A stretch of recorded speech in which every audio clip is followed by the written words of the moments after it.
देखिए इंपॉर्टेंट चीज क्या है, यहाँ पे एक स्ट्रेस ब्लॉक पैरामीटर आपको गिवन है। स्ट्रेस ब्लॉक पैरामीटर आप सभी के सामने, ये जो डायग्राम दिख रहा है बहुत इंपॉर्टेंट है आप सभी के लिए, इसको ध्यान में रखें। इससे पहले एक चीज और बता देता हूं मैं आपको। ठीक है, इंपॉर्टेंट चीज ये है कि यहाँ पर भी क्या होता है, जैसे हमने अजम्पशंस आपने पढ़ी है, सभी अजम्पशंस इसके अंदर हमने डिस्कस किया है अजम्पशंस के ऊपर काफी डिटेल में। तो ये अजम्पशन जैसे आप देख रहे हैं यहाँ पर क्या लिखा है, देखिए first of all plane sections normal to axis remain plane after bending. और ये कौन से सेक्शंस होते हैं मैंने आपको बताया इस बारे में। आप ये अजम्पशन पढ़ लेते हैं कई बार, लेकिन बच्चों को नहीं पता होता है कि इसका मीनिंग क्या है।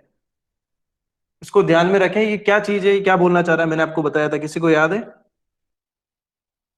इसको हमेशा ध्यान में रखिए, यहां पर लिखा हुआ है plane sections normal to the axis, यानी कि जो आपकी बीम की लॉन्गिट्यूडिनल एक्सिस है उसके नॉर्मल जो सेक्शंस है, that means your cross sections. So cross section की बात हो रही है यहां पर कि अगर आपकी क्रॉस सेक्शन जो है वो बेंडिंग से पहले प्लेन है तो बेंडिंग के बाद में भी प्लेन होंगे। यहां पर ये बोला जा रहा है plane sections normal to the axis remain plane after bending. That means क्या होगा, ऐसा कब पॉसिबल है, जब वहां पर लीनियर वेरिएशन होगा स्ट्रेन का, यानी कि स्ट्रेन डिस्ट्रीब्यूशन अगर आप देखेंगे तो क्या आएगा यहाँ पर, लीनियर आएगा, जैसा कि आपका वर्किंग स्ट्रेस डिजाइन के अंदर हमने देखा था।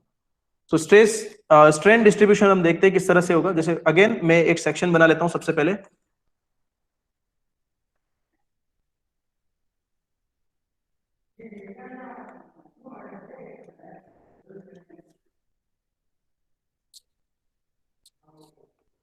सो these are your enforcing bars. Now अब हम सेक्शन जो बना रहे थे वो आपका किसके लिए आएगा, स्ट्रेन डिस्ट्रीब्यूशन के लिए। इस सेक्शन के लिए स्ट्रेन डिस्ट्रीब्यूशन किस तरह से आएगा उसको देख रहे हैं।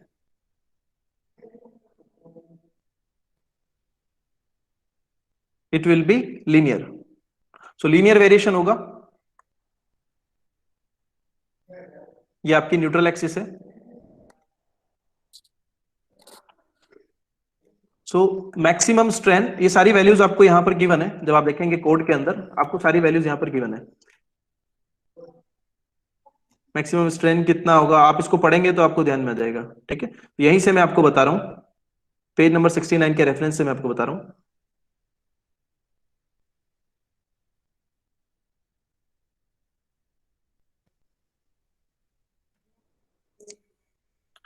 So maximum strain in compression in concrete. So concrete का जो पोर्शन आपका कॉम्प्रेशन में है, इसके अंदर जो मैक्सिमम स्ट्रेन है आपकी, दैट विल बी योर 0.0035। बहुत इंपॉर्टेंट है, इसको ध्यान में रखिए।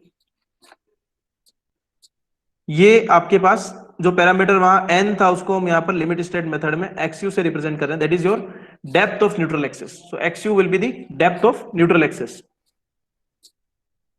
ठीक है, आप ध्यान दें इसको, मैंने इसको यहीं तक बनाया, जो आपका रेनफोर्समेंट का जो लेवल आ रहा है यहीं तक मैंने इसको बनाया, क्योंकि आप कंक्रीट पोर्शन नहीं कंसीडर कर रहे हैं, आप सिर्फ यहां पर क्या कर रहे हैं, रेनफोर्समेंट का जो लेवल है वहीं तक इसको कंसीडर कर रहे हैं। साथ ही साथ आप चाहें तो इसको डैश लाइन से रिप्रेजेंट कर सकते हैं। क्यों करेंगे, बता रखा है मैंने आप सभी को। Reason is that participating in tension. Yes, only steel will participate in tension. Okay, तो आप यहाँ पर इसको डॉटेड लाइन से भी रिप्रेजेंट कर सकते हैं। एनीवेज, आपको समझ में आना चाहिए जो भी आप प्रेजेंटेशन बना रहे हैं। ठीक है, उसके बाद देखेंगे हम, देखिए यहाँ पर जो इंपॉर्टेंट चीज है आपका स्ट्रेस डिस्ट्रीब्यूशन जो है वो लीनियर नहीं है, right, as we are not working on elastic theory. Elastic theory में जैसा था आपका कि स्ट्रेस वेरिएशन भी लीनियर होगा, हुक्स लॉ फॉलो कर रहे थे वहां पर हम, यहाँ पर ऐसा नहीं होगा। यहाँ पर क्या चेंजेस होंगे, देखिए आपका जो स्ट्रेस डिस्ट्रीब्यूशन है वो नॉन लीनियर है, और नॉन लीनियर को आप इजीली प्रेडिक्ट नहीं कर सकते, इसलिए आपको एक्सपेरिमेंट्स की रिक्वायरमेंट होती है। सो जो एक्सपेरिमेंटल प्रोसीजर से जो आपका स्ट्रेस डिस्ट्रीब्यूशन कर्व बनता है, that is here in figure number 22 आपको गिवन है फ्रॉम IS 456-2000, राइट। सो यहां से आप देख सकते हैं कि ये आपके पास स्ट्रेस डिस्ट्रीब्यूशन किस तरह से होगा। सो हम देखते हैं कि स्ट्रेस डिस्ट्रीब्यूशन कैसा है।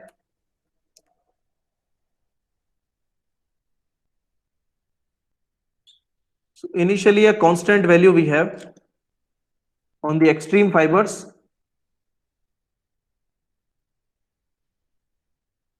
up to certain point it will remain constant.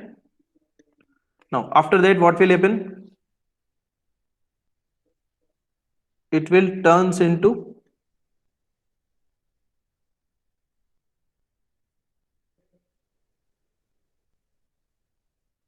parabolic profile, right. So ये इस तरह से आपका वेरिएशन यहां पर हो रहा है, इसको आप ध्यान में रखें। दैट इज फ्रॉम एक्सपेरिमेंट्स, जो कोड आपको जिन कमिटी ने प्रोवाइड किया, उन्होंने जो एक्सपेरिमेंट्स किए उनके बेसिस पर ये रिजल्ट आपके पास है। And that will be the maximum compressive stress in concrete कितनी होगी?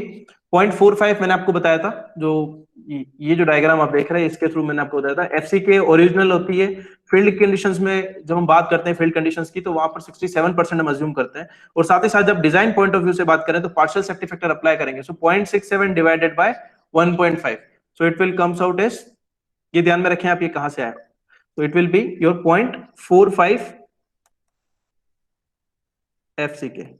Actually it is 0.446 FCK, but we can write it as approximately 0.45 FCK, right? So ये stress distribution है आपका, so that is a parabolic distribution, a parabolic and a constant linear distribution, right? So ये आपको यहाँ पर किस reason तक है ये भी गिवन है कोड के अंदर, 0.42 times of XU it is, and compressive force, जो कंप्रेसिव फोर्स आपके पास है that is how much? 0.36 FCK XU, 0.36 FCK XU, और ये है आपका यूनिट सेक्शन के लिए, यूनिट विड्थ ऑफ सेक्शन के लिए। हमारे पास जो सेक्शन की विड्थ है वो कितनी है, ओवरऑल विड्थ कितनी है आपके सेक्शन की, दैट इज B, हम मान लेते हैं। So for B width of the section it is multiplied by B, depending on width of section. Unit width of section के लिए 0.36 FCK XU था, ये चीज आपको गिवन है। यहाँ पर अगेन मैं रिपीट कर रहा हूँ, आप देख सकते हैं यहाँ पर 0.36 FCK XU, 0.4 XU that is distance of this line of action of the force, so it will act on this point 0.42 XU, right? Now again अगर आप इसको एक्सपांड करना चाहते हैं in tension zone also, then it will be represented as like this. So in that case tensile force will be कितना हो जाएगा? Tensile force कितना होगा आपके पास? Force will be stress into area, stress is how much? Fy, but it is normal stress, we have not applied, or general value of stress, we have not applied any partial safety factor on this value. So applying a partial safety factor on this material की हम बात कर रहे हैं ना, steel की बात कर रहे हैं, दैट मींस मटेरियल की आप बात कर रहे हैं। सो मटेरियल के रेफरेंस में आपका पार्शियल सेफ्टी फैक्टर कितना है? 1.5 और 1.15?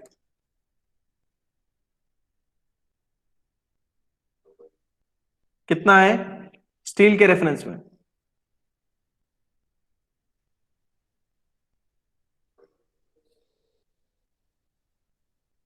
जब आप बात करते हैं कंक्रीट की, देन इट विल बी 1.5 की, जब बात करेंगे तो 1.15, 1.1, हाँ 1.15 है। और याद रखना है आपको कि 1.15 कम क्यों है, 1.5 से कम क्यों लिया है हमने, इसका भी रीजन मैं आपको बता चुका हूँ, कई बार गेट में इस एग्जाम में पूछा जाता है, तो उसको ध्यान में रखिए, बहुत इंपॉर्टेंट चीज है। हाँ, रीजन क्या है, कोई बताएगा? स्टील मैन्युफैक्चर होता है इसमें और control. Yes, very good. So it is, as it is manufactured in controlled environment. ये जिस एनवायरमेंट में बनता है वो आपका कंट्रोल्ड है, जहां पर ह्यूमिडिटी आपके कंट्रोल में है, टेम्परेचर आपके कंट्रोल में है, सभी कुछ जितने भी प्रोसेस है वो कंट्रोल में है आपके। Concrete itself is a field material, field में बनेगा, तो उस केस में क्या होगा, वेरिएबिलिटीज काफी ज्यादा होंगी, और इसलिए आपको हायर मार्जिन ऑफ सेफ्टी की रिक्वायरमेंट होती है, then we will select 1.5। So that is the difference between this two values, right? Okay, चलिए आगे चलते हैं। So Fy will be that yield stress, and again applying partial safety factor on to it, Fy divided by 1.15 कितना आता है, calculate करिए।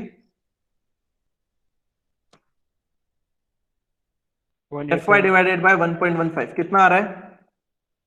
Yes, good, 0.87 times of Fy। So that will be the actual value जब आप field में या आप design कर रहे हैं, फील्ड में जब आप रेनफोर्समेंट प्रोवाइड कर रहे हैं, उसके लिए जो आप डिजाइन कर रहे हैं, that should be selected as 0.87 Fy, यानी कि आपने मटेरियल की स्ट्रेंथ को रिड्यूस कर दिया। पहले वो Fy थी, आपने क्या कर दिया, 0.87 Fy कर दिया। Are you getting? समझ में आ रहा है आप सभी को? सर कैसा है 0.87 मतलब? Okay, so apply partial safety factor, जो आपकी यील्ड स्ट्रेस है उस पे हमने क्या किया, पार्शियल सेफ्टी फैक्टर अप्लाई किया मटेरियल स्ट्रेंथ के ऊपर। सो Fy divided by 1.15, it will B 0.87 Fy। Okay,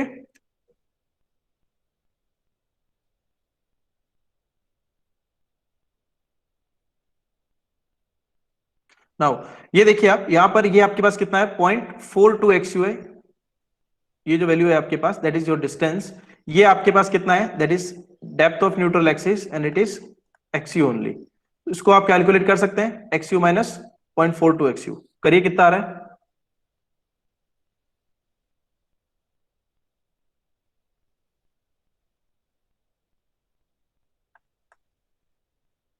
0.58 1 minus 0.42 कितना आ रहा है, 0.58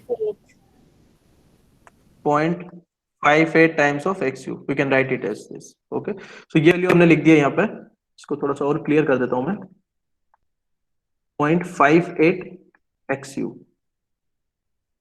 ठीक है, सो ये वैल्यू आपके पास हो गई डिस्टेंस की। XU will be the depth of neutral axis from outer compression fibre.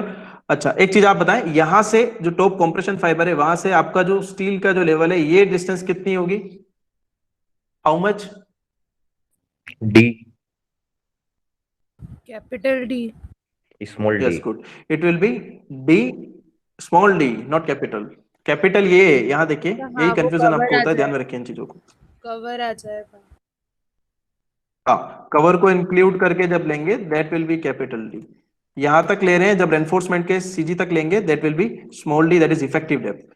Capital D is overall depth. ठीक है, चलिए, तो ये आपके पास कंप्लीट डी हो गया। Now this distance can be represented as, इसको कैसे लिख सकता हूं मैं, डी माइनस 0.42 XU लिख सकता हूं या नहीं,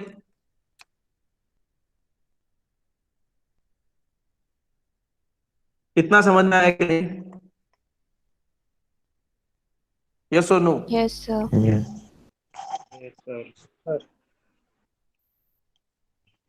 चलिए फाइन, ओके।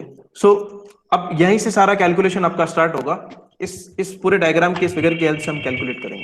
ठीक है, तो देखते हैं सबसे पहले स्ट्रेन डिस्ट्रीब्यूशन की जहां तक बात है, वैसे आपको गिवन है,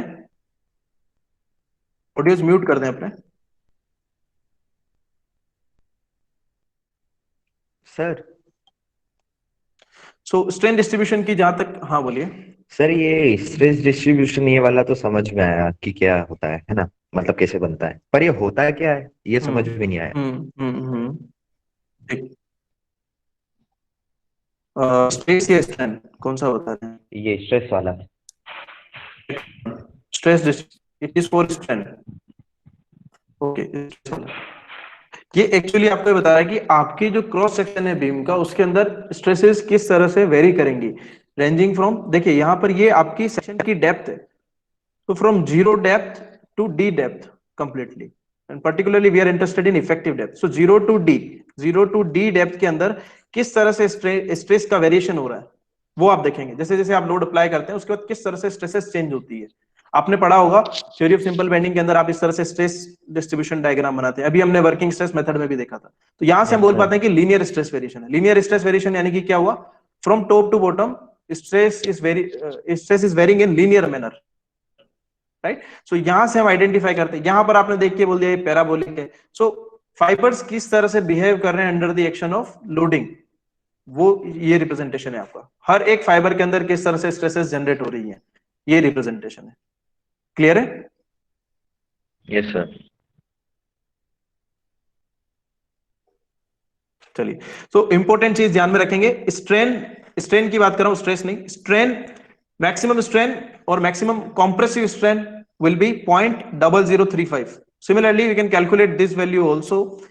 एक चीज और ध्यान में रखिए, ये जो आपका पैरामीटर है, ये वैल्यू आई है जहां आपका स्ट्रेस डिस्ट्रीब्यूशन था वो कांस्टेंट था जिस पॉइंट तक, that point represent a strain value of 0.002। Okay, that is 0.002। Yes, तो यहां पर जो मैक्सिमम आपकी स्टील के अंदर जो स्ट्रेन आती है उसको भी हम कैलकुलेट कर लेते हैं। टेंसाइल फाइबर जो है उनमें जो स्ट्रेन आएगा that will be given bye, देखिए स्ट्रेन हम कैलकुलेट कर रहे हैं, हम सभी जानते हैं बेसिक फॉर्मूलाज जो होते हैं, आप सभी को पता है, stress will be E times of strain. So from this formula strain will be given by stress divided by E। Yes और no? Simply stress upon E. So stress is how much? 0.87 Fy. So I can write it as 0.87 Fy divided by E, right? So E for steel, that is ES, Young's modulus of elasticity for steel. okay, plus 0.002. So that will be the maximum strength in tensile fibers, right?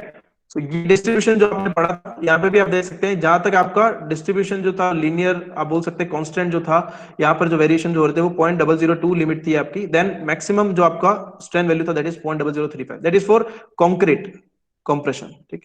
Similarly आप बता सकते हैं कितना stress, देखिए मैंने कहां से लिखा है, यहां से आपको कोड में मिल जाएगा। तो मैक्सिमम स्ट्रेंथ है फॉर स्टील, देखिए यहाँ पे लिखा है the maximum strength in the tension reinforcement in the section at failure shall not be less than this. So this value we have to consider from this codal provisions, right? So Fy divided by 1.15, that is 0.87 Fy, nothing but, so I can write it is this equation in this manner, Fy divided by ES। आप ऐसे भी लिख सकते हैं Fy divided by 1.15 ES plus 0.002, जैसे आप याद रखना चाहें, that is more popular, but generally हम Fy की जगह 0.87 Fy याद रखेंगे जब कैलकुलेशन करते हैं, तो इसलिए मैंने आपको लिखा है। तो ये क्लियर है आपको, ये आपकी मैक्सिमम स्ट्रेंथ वैल्यूज हैं, ये आपकी कंक्रीट में होंगी and that one will be in steel. चले आगे।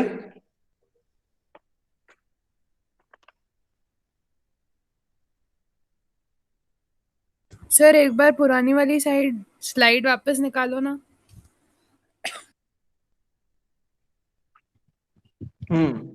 सर ये 0.002 क्या है? बस अब हटा दो।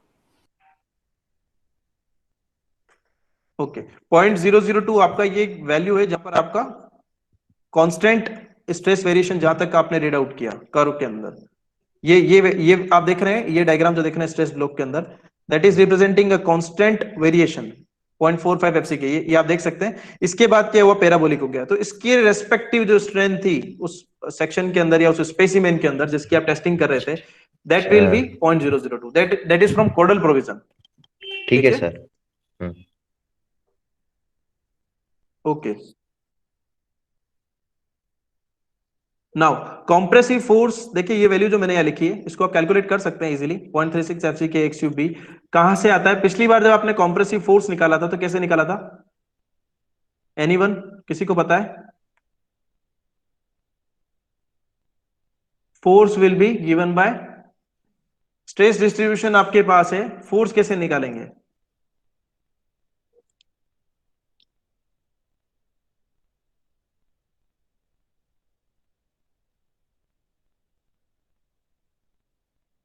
एनीवन?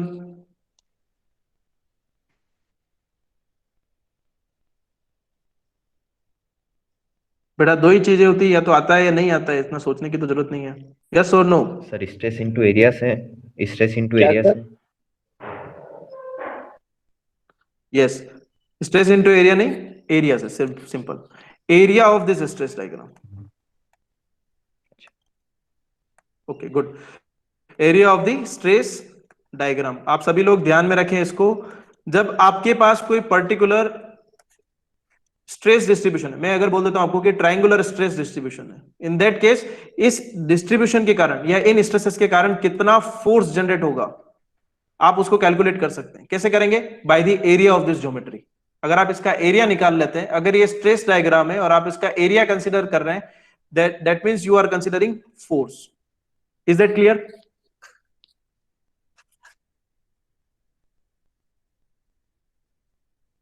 थोड़ा सा इंटरएक्टिव रहे, वरना मजा नहीं आएगा पढ़ाने में। Yes sir. इज क्लियर है ये चीज?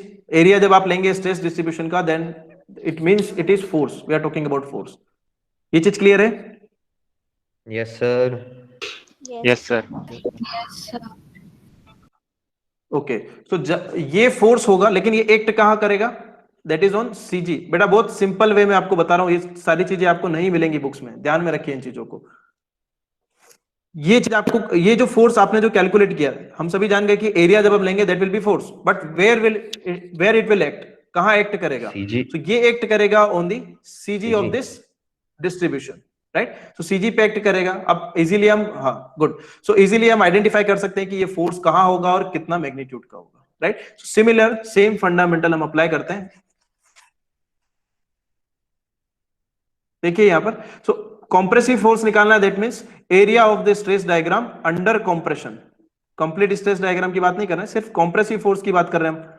तो कॉम्प्रेशन के अंडर में जितना एरिया आ रहा है वो हम यहाँ पर कैलकुलेट करेंगे। सो आप देख सकते हैं, देखिए यहाँ पर ये जो ज्योमेट्री दिख रही है आपको, मैं इसको हाईलाइट करके बता देता हूं। ये जो ज्योमेट्री दिख रही है आपको, यहां तक आपका कांस्टेंट डिस्ट्रीब्यूशन है, यहां से फिर आपका डिस्ट्रीब्यूशन कैसा है, पैराबोलिक है, राइट। सो यहां पर आप देख सकते हैं, अगर मैं इसको रिप्रेजेंट करना चाहूं तो ये दो शेप से इसको मैं फिगर आउट कर सकता हूं, A B C D. Suppose we have this rectangle and one more point here is E. So आप देख सकते हैं, अगर मुझे ये कॉम्प्रेशन जोन का एरिया निकालना है, दैट मींस दिस एरिया, अगर ये एरिया मुझे कैलकुलेट करना है तो मैं क्या कर सकता हूं, area of this ABCD rectangle minus area of this parabolic EDC, this geometry. कर सकता हूं या नहीं?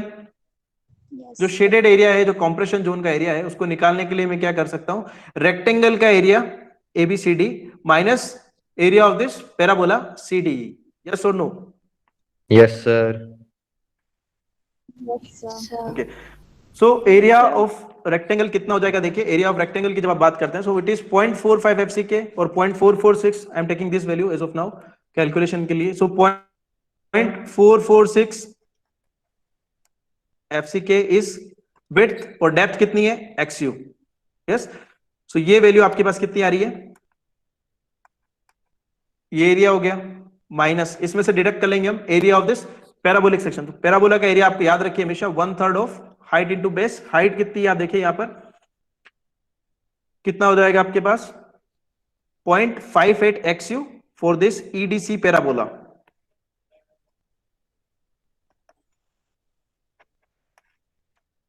Multiply by base, that is again base कितना है, सेम ही रहेगा बेस, तो ये वैल्यू आपकी कितनी होगी जितनी ये है, 0.446 FCK।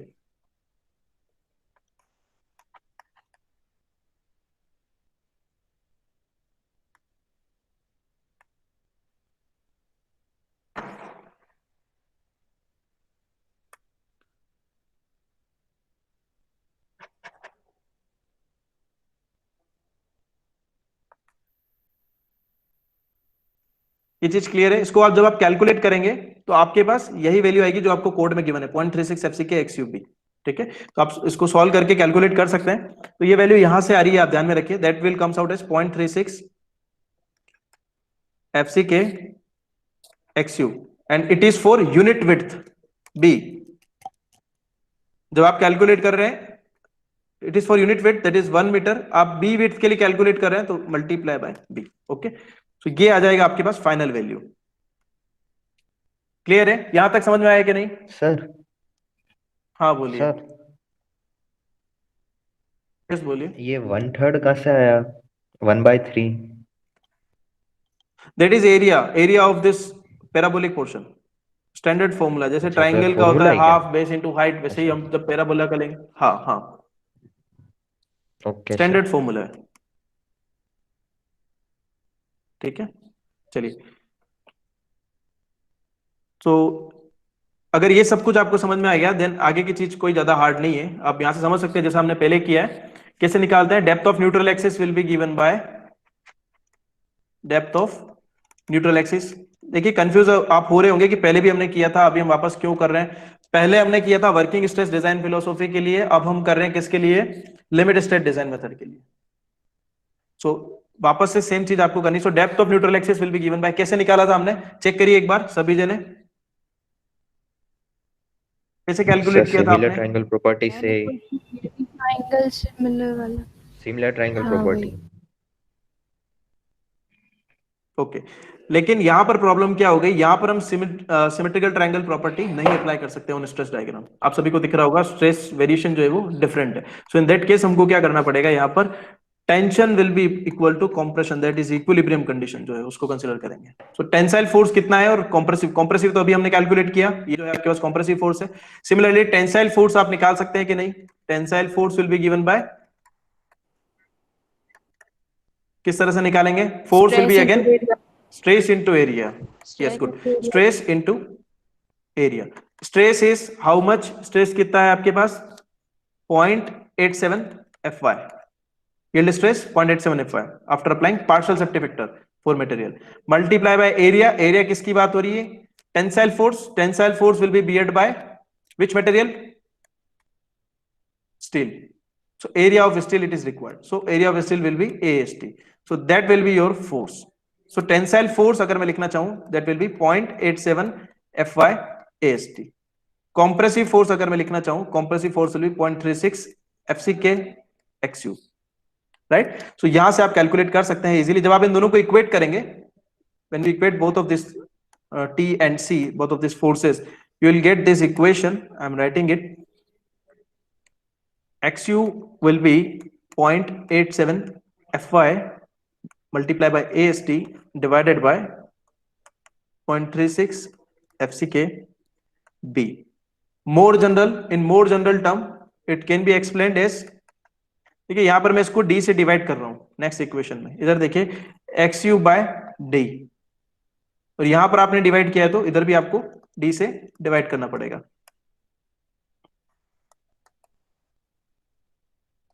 और ऐसा मैंने इसलिए किया so that we can represent it into its standard form, जो आपकी कोडल प्रोविजंस में जो आपको फॉर्म गिवन है उसके अंदर मैं इसको रिप्रेजेंट कर सकूं, इसलिए मैंने इसको इस तरह से किया है। देखते हैं हम कोड में आपको ये वैल्यू कहां गिवन है, इसको नोट कर लीजिए, बहुत इंपॉर्टेंट है आपके लिए, that is given in annexure G 1.1, that is our formula, XU by D will be 0.87 FY times of AST divided by 0.36 FCK BD, right? So we can have this formula in the codal provisions, आपके पास ये formula यहाँ पर है। Now similarly अलग अलग formula, ये आपका किसके लिए, डेप्थ ऑफ न्यूट्रल एक्सिस अगर आप हैं तो उसके लिए ये फॉर्मूला, ये चीज क्लियर है, इसमें कोई डाउट? हाँ बोलिए सर, इससे पहले वाली स्लाइड पे जाना सर, यहाँ B से मल्टीप्लाई किया क्या? B इज फॉर, हाँ B मल्टीप्लाई किया हमने, मैंने यहाँ पे आपको बताया था B is multiplied for unit width, ये जो वैल्यू आपके पास आई है that is for unit width, ये यूनिट विड्थ के लिए, लेकिन हम जो बीम की डिजाइन करने वाले हैं उसकी विड्थ हमने माना कि B है, इन that case it will B multiplied by B। Okay sir, clear है? ओके, नाउ आगे देखिए, second is your limiting depth of neutral axis, और XU मैक्स कितना होगा?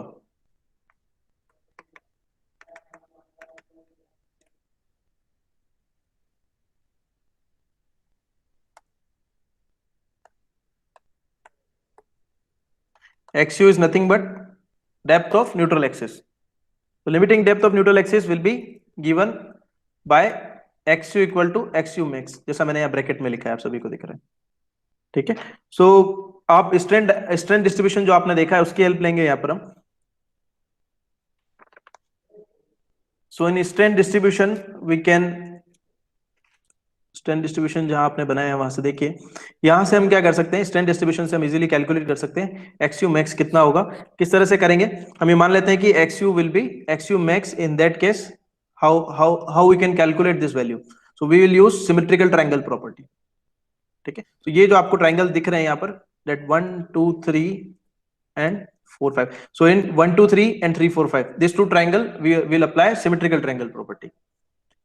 ये जब आप अप्लाई करेंगे यहां से आपको पता चल जाएगा कि आपके पास XU की जगह जब आप रख देंगे XU मैक्स तो ये वैल्यू कितनी आ रही है, ठीक है? मैं इसको सॉल्व नहीं करा रहा हूं, मैं इसको डायरेक्टली लिख रहा हूं, आप लोग चेक कर लेना इसको एक बार। सो XU max bye D will be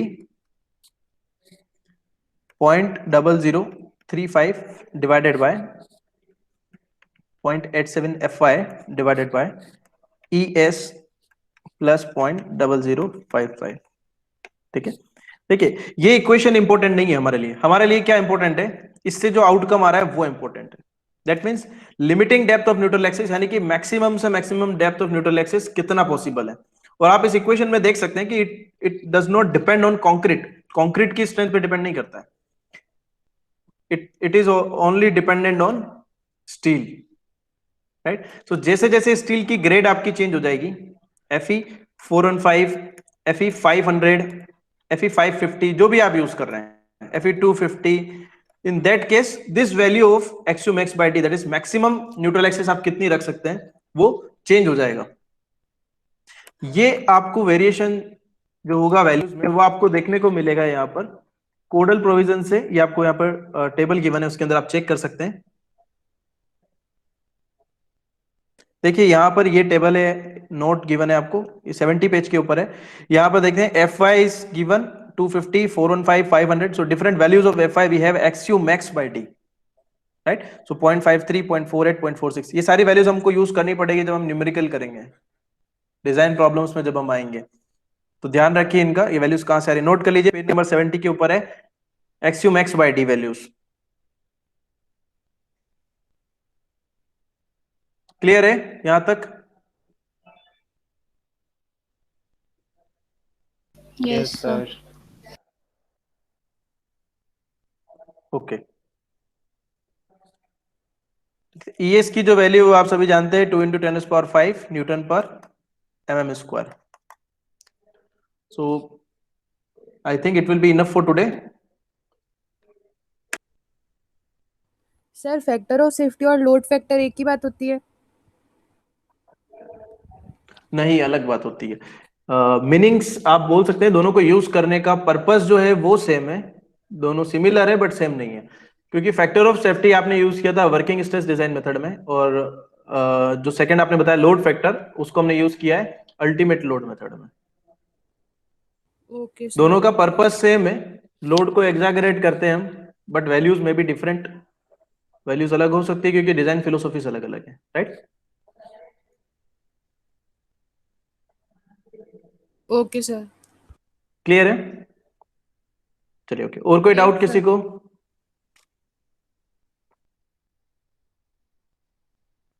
और कोई डाउट नहीं है? ओके चलिए, thank you all.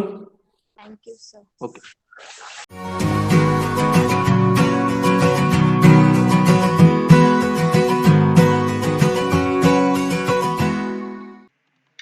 You can also access to our educational blogs.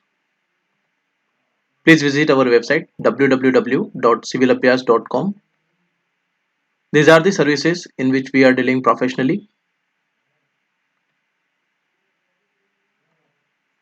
Please do like our videos, subscribe our YouTube channel and share it with your friends if you find this content helpful for you. Thank you.